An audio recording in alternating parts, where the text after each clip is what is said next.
Guys, आप had के uses तो जानते होंगे कि हैड का यूज हम पास्ट परफेक्ट वाले सेंटेंसेस में करते हैं। लेकिन क्या आप लोगों को पता है कि हैड वाले जो सेंटेंसेस होते हैं वो अकेला नहीं आता है। मतलब अगर आप किसी के सामने जाकर खड़े हो जाओगे और आप बोलोगे कि वह आ चुका था, तो क्या सामने वाला पर्सन समझ पाएगा कि आप किस टॉपिक पे बात कर रहे हो, क्या बात कर रहे हो? आगे वाले पर्सन को समझ नहीं आएगा। तो उसके लिए आपको आगे या पीछे कोई और बात को ऐड करना होगा, तब आपको ये बात बोलना होगा कि वह आ चुका था, तब आगे वाला पर्सन समझ पाएगा।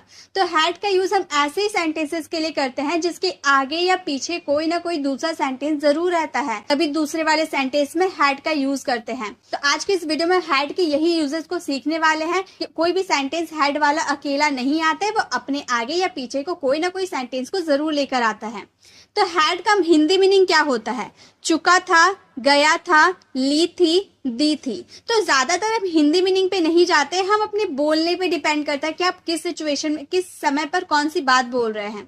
इसका स्ट्रक्चर होता है subject, then had, then verb का थर्ड फॉर्म, देन ऑब्जेक्ट। ये तो हम पास्ट परफेक्ट वाले स्ट्रक्चर है। जैसे वह आ चुका था, अब आप किसी के सामने जाकर बोले कि वह आ चुका था, तो आगे वाला पर्सन नहीं समझ पाएगा कि आप क्या बात करो। तो आपको पूरा सेंटेंस बोलना पड़ेगा कि आपके आने से पहले वह आ चुका था, रोहन के आने से पहले वो आ चुका था, वह आ चुका था, उसके बाद आप आए थे। तो ऐसे आपको पूरा सेंटेंस बोलना पड़ेगा, तब आगे वाले पर्सन को आपकी बात समझ में आएगी। तो ऐसे सेंटेंसेस में आपको हैड का यूज करना है। तो वह आ चुका था, ही हैड कम। वह आ चुका था, ही हैड कम। अब देखिए, अगर हम बड़ा पूरा सेंटेंस बनाए तो हम ऐसे बना सकते हैं ना, मेरे आने से पहले वह जा चुका था। तो आगे वाले पर्सन से जाके बोलोगे कि मेरे आने से पहले वह जा चुका था, तो आगे वाला पर्सन समझ जाएगा कि आप किस टॉपिक पे बात करो, क्या बात करो। क्योंकि आप पूरा सेंटेंस बोल रहे हो ना, मेरे आने से पहले एक सेंटेंस हो गया, वह जा चुका था दूसरा सेंटेंस हो गया, तो आगे वाले पर्सन समझ जाएगा। तो इसमें आपको हैड का यूज करना है। आप बोलिएगा ही हैड गॉन, वह जा चुका था, बिफोर आई कैम, मेरे आने से पहले। He had gone before I came, मेरे आने से पहले वह जा चुका था। मैं जा चुका था, अब आगे तो कोई भी सेंटेंस हो सकता था। आपके आने से पहले मैं जा चुका था, रोहन के आने से पहले मैं जा चुका था। तो मैं जा चुका था के लिए बोलेंगे I had gone. I had gone, उसने खा लिया था, खाना खत्म होने से पहले उसने खा लिया था। She had eaten, she had eaten मतलब खाना थोड़ा सा बचा था, तो खाना खत्म ना हो जाए उससे पहले उसने खा लिया था। She had eaten. तो आपको समझ में आ गया कि हैड का यूज हम कैसे सेंटेंसेस में करते हैं। तो एक सेंटेंस आप लोगों के लिए, तुम्हारे खाने से पहले वह खा ली थी। तुम्हारे खाने से पहले वह खा ली थी, इसका आंसर आपको कमेंट बॉक्स में करना है। तो हैड का यूज ही ऐसे सेंटेंसेस के लिए होता है। जैसे आप बहुत सारे सेंटेंस ऐसे सुनते हो ना, पुलिस के आने से पहले चोर चोरी करके भाग गया, डॉक्टर के आने से पहले मरीज मर गया, या फिर मेरे बोलने से पहले तुमने ही बोल दिया। तो ऐसे वाले सेंटेंसेस के लिए हम हैड का यूज करेंगे। ठीक है, तो हैड का यूज समझ में आ गया। नेक्स्ट है, हैड के साथ अगर हम टू लगा देते तो उसका क्या हिंदी मीनिंग होता है? करना पड़ा या करना पड़ता था। कोई काम आप नहीं करना चाहते हो, फिर भी वो काम आपको करना पड़ा, या फिर आपको वो काम करना पड़ता था। दुनिया में ऐसा तो नहीं है कि आप सारे काम अपने मर्जी से करते हैं। कोई कोई तो काम ऐसा होता है जो आपको मजबूरी में करना पड़ता था। पास्ट में मजबूरी में वो काम आपको करना पड़ा या करना पड़ता था। तो उस सिचुएशन में आपको हैड टू का यूज करना है। सबसे पहले आपको सब्जेक्ट लगाना है, then had to, then verb का फर्स्ट फॉर्म लगाएंगे, देन ऑब्जेक्ट। ठीक है, हैड टू के बाद वर्ब का फर्स्ट फॉर्म आपका लगाना है। सबसे जरूरी किसी भी सेंटेंस को बनाने के लिए वर्ब्स की होती है, तो आपको वर्ब्स के फॉर्म को याद रखना जरूरी है। अगर आपको वर्ब्स नहीं आते हैं तो मैंने अलग से वर्ब्स की वीडियो बना रखी हूँ, उसे जरूर विजिट कीजिएगा। तो वर्ब का फर्स्ट फॉर्म लगाना है हैड टू के साथ। जैसे मुझे जाना पड़ा, मैं जाना नहीं चाहती थी फिर भी मुझे जाना पड़ा, I had to go. I had to go, मुझे जाना पड़ा। या फिर मुझे वहां जाना पड़ा, I had to go there. There हमारा ऑब्जेक्ट हो जाएगा। उसे खेलना पड़ता था, कोई काम करना पड़ता था। He had to play, he had to play, उसे मेरे साथ खेलना पड़ता था। He had to play with me, he had to play with me. उसे खाना पड़ा, she had to eat, she had to eat. मुझे पढ़ना पड़ता था, मैं पढ़ना बिल्कुल नहीं चाहता था लेकिन मुझे पढ़ना पड़ता था, मेरा एडमिशन हुआ तो मुझे पढ़ना पड़ता था। I had to study, I had to study एक सेंटेंस आप लोगों के लिए, मुझे खाना बनाना पड़ता था। इसका आंसर आपको कमेंट बॉक्स में करना है। तो गाइस जो मैं आपको होमवर्क देती हूँ ना उसे जरूर कंप्लीट किया कीजिए, क्योंकि अगर आप इसे बनाते हो तो आपको खुद समझ में आएगा कि आपकी जो प्रैक्टिस है वो अच्छे से हो रही है या नहीं। अगर नहीं हो रही तो आप फिर से वीडियो को देख कर समझ सकते हो। इसे अच्छे से समझने के लिए जो मैं आपको सेंटेंसेस देती हूँ ना उसे आपको जरूर सॉल्व करना चाहिए। और अगर आपको वीडियो अच्छी लग रही है तो प्लीज इसे लाइक और शेयर जरूर करें, ताकि आपकी तरह और भी स्टूडेंट इसे सीख पाए। चलिए नेक्स्ट देखते हैं। अब है हैड के साथ अगर हम बिन लगा देते हैं तो उसका हिंदी मीनिंग होता है किया जा चुका था या हो चुका था। आप किसी भी हेल्पिंग वर्ब के साथ बिन अगर लगा देते हैं तो वो पेसिव वाले सेंटेंस हो जाते हैं, किया जा चुका था या हो चुका था। इसमें वर्ब का थर्ड फॉर्म लगेगा, ठीक है। ऑब्जेक्ट, अब हम पेसिव वाले सेंटेंस में सब्जेक्ट जो होता है उसे ऑब्जेक्ट बना देते हैं। जो ऑब्जेक्ट रहता है उसे सब्जेक्ट के रूप में यूज करते हैं, तो जो ऑब्जेक्ट था उसे हम सब्जेक्ट के रूप में यूज करेंगे। Then had been, then verb का थर्ड फॉर्म। कमरा साफ हो चुका था। अब आप तो अंडरस्टूड है कि कमरा तो अपने आप साफ नहीं हुआ होगा, नौकर चाकर के द्वारा ही कमरा साफ हुआ होगा। तब अंडरस्टूड है, आप बोले the room had been cleaned, the room had been cleaned. अब यहाँ पे आप जो कमरा साफ किया उसका नाम भी यूज कर सकते हैं, जैसे नौकर के द्वारा कमरा साफ हो चुका था, आपको क्लीन्ड के बाद बाय सर्वेंट का यूज कर देना। लेकिन अगर आपको अच्छी इंग्लिश सीखनी है तो आप इसमें डूअर का जिक्र ना करें, ठीक है। तो आप सिंपल से बोले the room had been cleaned. मुझे पढ़ाया जा चुका था, I had been taught, I had been taught. मुझे शिक्षक के द्वारा पढ़ाया जा चुका था, I had been taught by teacher. काम किया जा चुका था। अब काम तो अपने आप नहीं हो जाएगा, काम तो करना पड़ेगा, मम्मी द्वारा, नौकर द्वारा, दीदी द्वारा, किसी के द्वारा तो काम किया जाएगा। तो बोलेंगे the work had been done, the work had been done. काम किया जा चुका था। काम को किया नहीं गया था। अब नेगेटिव सेंटेंस में तो समझना जरूरी है। काम को किया नहीं गया था, the work had not been done. Had और बीन के बीच में आपको नॉट का यूज करना है नेगेटिव सेंटेंस में। The work had not been done, the work had not been done. काम को किया नहीं गया था। तो हैड बीन का यूज हम पेसिव वाले सेंटेंसेस में करेंगे। एक सेंटेंस आप लोगों के लिए है, मुझे घर भेजा गया था।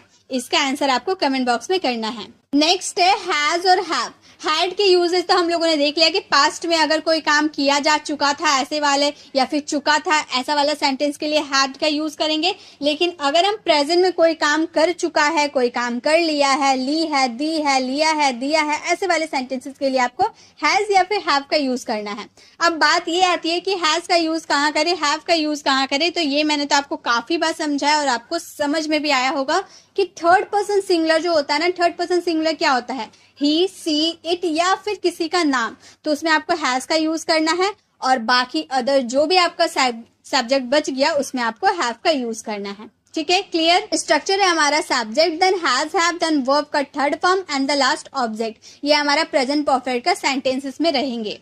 वह पैसे ले लिया है, पैसे लेने का काम फिनिश हो चुका है, परफेक्टली फिनिश हो चुका है, तो हम बोलेंगे he has taken the money, he has taken the money. मैं खेल चुका हूँ, आई हैव प्लेड, मैं क्रिकेट खेल चुका हूँ, आई हैव प्लेड क्रिकेट। हम क्रिकेट खेल चुके हैं, वी हैव प्लेड क्रिकेट। तो एक सेंटेंस से रिलेटेड आप बहुत सारे सेंटेंस खुद से फ्रेम कर सकते हैं, बस आपको स्ट्रक्चर ऑफ वर्ब्स के बारे में आपको जानकारी होनी जरूरी है। हमने परीक्षा दे दी है, we have passed the exam, हमने परीक्षा दे दी है, we have passed the exam. मैंने परीक्षा दे दी है, I have passed the exam, ठीक है। वह गया है, ही हैज गॉन, वह गया है, ही हैज गॉन, मतलब उसका जाने का काम खत्म हो चुका है, ही हैज गॉन। अब एक सेंटेंस आप लोगों के लिए, उसने एक किताब खरीदी है, उसने एक किताब खरीदी है। ये खरीदने के लिए हम बाय का यूज करते हैं और बाय का थर्ड फॉर्म क्या होता है वो आप देखिएगा और इसका आंसर आपको कमेंट बॉक्स में करना है, ठीक है। चलिए नेक्स्ट यूजेस है हमारे। हैज और हैव के साथ अगर हम बिन लगा देते तो उसका क्या मीनिंग होता है, किया जा चुका है, हो गया है। अभी मैंने थोड़ी देर पहले आपको बताया था कि किसी भी हेल्पिंग वर्ब के साथ अगर आप बिन लगा देते हो तो उसका हिंदी मीनिंग क्या होता है, किया जा चुका है या फिर हो गया है। उसके साथ आपको हैज बिन या हैव बिन का यूज करना है। और अभी तो मैंने आपको बताया कि हैज किसके साथ लगेगा, हैव किसके साथ लगेगा, तो वही स्ट्रक्चर को फॉलो करते हुए आपको आगे बढ़ना है। सबसे पहले आपको ऑब्जेक्ट लगानी है, देन हैज हैव के साथ बिन और वर्ब का थर्ड फॉर्म। ऑब्जेक्ट जो हम सब्जेक्ट के रूप में यूज करते हैं, राम को भेजा गया है, तो राम को किसी के द्वारा तो भेजा गया होगा, बॉस के द्वारा, पापा के द्वारा, मम्मी के द्वारा, मेरे द्वारा, किसी के द्वारा तो भेजा गया है। राम अपने आप तो नहीं चला जाएगा, तो उसे किसी द्वारा भेजा गया है।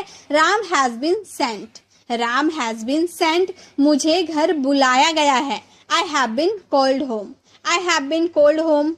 काम किया जा चुका है, किसी के द्वारा काम किया जा चुका है। The work has been done, the work has been done.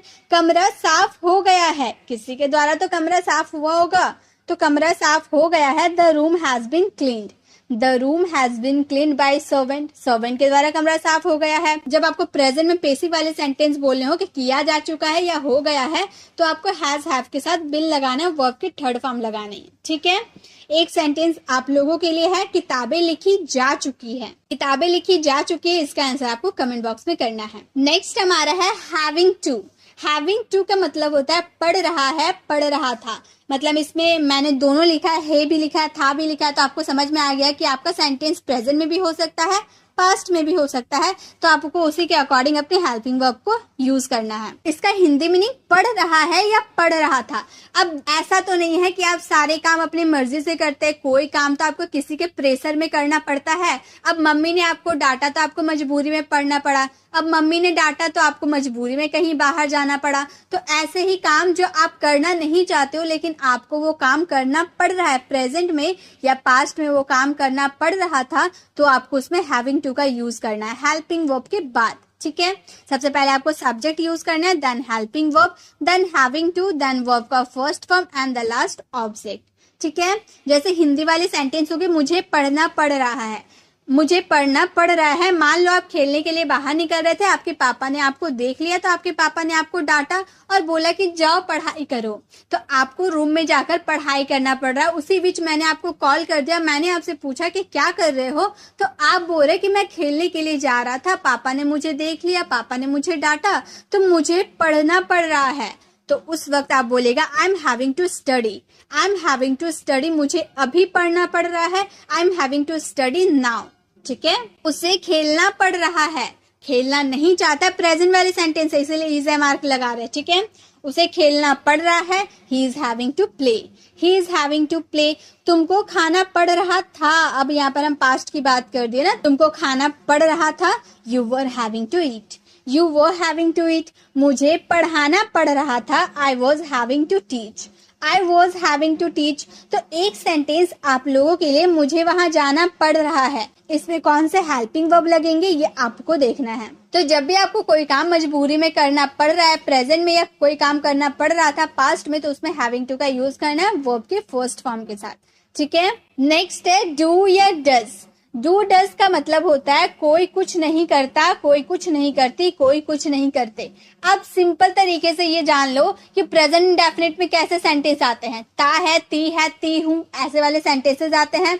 और उसके जब नेगेटिव सेंटेंस बनाते हैं, प्रेजेंट इंडेफिनिट का नेगेटिव या इंट्रोगेटिव सेंटेंस बनाते हैं, तो उसमें डू या फिर डज का यूज होता है। तो आप ऐसे ही समझ लो, ठीक है, उसी में डू या फिर डज का यूज होता है। थर्ड पर्सन सिंगुलर के साथ डज का यूज होता है, बाकी अदर के साथ डू का यूज होता है। ठीक है, स्ट्रक्चर है सबसे पहले सब्जेक्ट, देन डू डज, उसके बाद नॉट, क्योंकि आप नेगेटिव सेंटेंस बना रहे हो तो नॉट का यूज करना है, देन वर्ब का first form and the last object. ठीक है, जैसे आपके हिंदी वाले सेंटेंस है वह नहीं जाता है, अब देखिए लास्ट में ता है ना, यानी कि प्रेजेंट इंडेफिनिट का सेंटेंस है, वह नहीं जाता है, ही डज नॉट गो, वह नहीं जाता है, ही डज नॉट गो। आप नहीं देखते, you do not watch, you do not watch. क्या वे जाते हैं, अब यहाँ क्या से सवाल कर दिया, यानी कि इंट्रोगेटिव सेंटेंस। इसको बनाने के लिए सबसे पहले आपको डू या फिर डज का यूज करना है, देन आपको सब्जेक्ट का यूज करना है, देन अगर आप इंट्रोगेटिव नेगेटिव सेंटेंस बना रहे तो नॉट का यूज करना है, अगर आप सिर्फ इंट्रोगेटिव सेंटेंस बना रहे तो उसमें नॉट का यूज नहीं करेंगे, देन वर्ब का फर्स्ट फॉर्म, देन लास्ट में ऑब्जेक्ट लगानी है। ठीक है, तो क्या वे नहीं जाते, ये हमारा इंट्रोगेटिव और नेगेटिव दोनों है, तो बोलेंगे do they not go, do they not go. क्या वह पढ़ाती है, क्या वह पढ़ाती है, इसमें हम नेगेटिव सेंटेंस नहीं बोल रहे, सिर्फ इंट्रोगेटिव सेंटेंस है, तो इसमें नॉट का यूज नहीं करेंगे, बोलेंगे does she study, does she study. एक सेंटेंस आप लोगों के लिए, क्या रोहन स्कूल जाता है, इसका आंसर आपको कमेंट बॉक्स में करना है। तो आपको डू और डज के यूजेस समझ में आ गए, चलिए नेक्स्ट यूजेस को देखते हैं। अब है डिड। डिड का यूज करेंगे किसी से कुछ नहीं किया, या फिर आप इस तरह से समझ सकते हैं कि पास्ट इंडेफिनिट में अगर आप नेगेटिव या इंट्रोगेटिव सेंटेंस बनाते हैं तो उसमें आपको डिड का यूज करना है। अफर्मेटिव के लिए नहीं, सिर्फ और सिर्फ नेगेटिव और इंट्रोगेटिव सेंटेंस के लिए पास्ट इंडेफिनिट में आपको डिड का यूज करना है। इसका स्ट्रक्चर है सब्जेक्ट, देन डिड, नॉट का यूज करेंगे क्योंकि आप नेगेटिव सेंटेंस बनाएंगे, देन वर्ब का first form and the last object. ठीक है, जैसे वह नहीं गया, पास्ट में वह नहीं गया, he did not go, he did not go। आपने नहीं देखा, you did not watch। आपने नहीं देखा, you did not watch। क्या वे नहीं गए? अब यहाँ पर इंट्रोगेटिव सेंटेंस और नेगेटिव सेंटेंस दोनों है तो डिड का यूज आपको स्टार्टिंग में करना है। पहले आप डिड का यूज कर दीजिएगा, देन सब्जेक्ट, देन आपको नॉट, वर्ब का first form and the last object use करना है। क्या वे नहीं गए? Did they not go, did they not go. क्या आपको पता था? अब आप किसी से पूछ रहे हो, ये बहुत ही कॉमन सेंटेंस है, क्या आपको पता था? Did you know, did you know, क्या आपको पता था? अब एक सेंटेंस आप लोगों के लिए, क्या वह खाना बनाती थी, इसका आंसर आपको कमेंट बॉक्स में करना है। तो गाइस, आज हम लोगों ने has, have, had, do, does, did के यूजर्स को देखे। आई होप आपको सभी समझ में आए होंगे। अगर आप चैनल पर नए, अभी तक हमारे चैनल को सब्सक्राइब नहीं किए तो सब्सक्राइब का बेल आइकन को जरूर क्लिक करें ताकि आने वाली वीडियोस की नोटिफिकेशन आपको मिलती रहे। मिलते हैं नेक्स्ट वीडियो में, तब तक के लिए कीप लर्निंग।